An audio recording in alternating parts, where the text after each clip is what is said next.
ఈ 4 అలవాట్లు మిమ్మల్ని కంప్లీట్‌గా నాశనం చేస్తాయండి. ఇక ఈ 4 అలవాటైతే మిమ్మల్ని సృష్టించిన ఆ బ్రహ్మదేవుడు కూడా తీసుకురాలేనంత అధఃపాతాళానికి తొక్కేసింది. అందులో నంబర్ 1, ఎవరైతే మీ ముందు లేరో వాళ్ళ గురించి చాడీలు చెప్పడం, నిందలు వేయటం చాలా మందికి అలవాటైపోయిందండి. ఒక్క విషయం గుర్తుపెట్టుకోండి. ఇలా చేయటం వల్ల అవతల వారి జీవితాలు కాదు, మీ జీవితాన్ని మీరే నాశనం చేసుకుంటున్నారు. జీవితంలో ఎదగకుండా చేసుకుంటున్నారు. ఈ అలవాటు ఉంటే మానుకోండి. ఇక నంబర్ 2, అడిక్షన్ టు పీపుల్.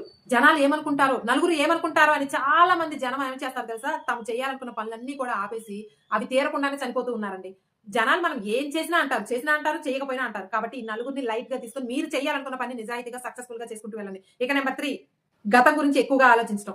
పాస్ట్‌లో జరిగిన దాని గురించి ఆలోచిస్తూ ఉంటే ఫ్యూచర్ మీకు అంధకారంగా కనిపిస్తుంది. జరిగిందేదో జరిగిపోయింది. దాని గురించి ఏదో ఒకటి నేర్చుకొని జీవితంలో మళ్ళీ ఆ తప్పు చేయకుండా ముందుకు వెళ్ళడానికి ప్రయత్నించండి. అక్కడే ఆగిపోకండి. ఇక నంబర్ 4, అడిక్షన్ టు వర్రీ. చిన్న చిన్న విషయాలు కూడా బాధపడటం, డిప్రెషన్‌లోకి వెళ్ళటం, దాని గురించి ఆలోచించడం ఇలాంటిది మానుకోండి. ఎందుకంటే కష్టాలు వస్తూనే ఉంటాయి, పోతూనే ఉంటాయి. ప్రతి ఒక్కటి కూడా ఒక సవాల్‌గా తీసుకొని ముందుకు వెళ్తూ ఉండండి. జీవితంలో చాలా సక్సెస్ అవుతారు. కాబట్టి ఈ 4 అలవాట్లకి చాలా దూరంగా ఉండండి.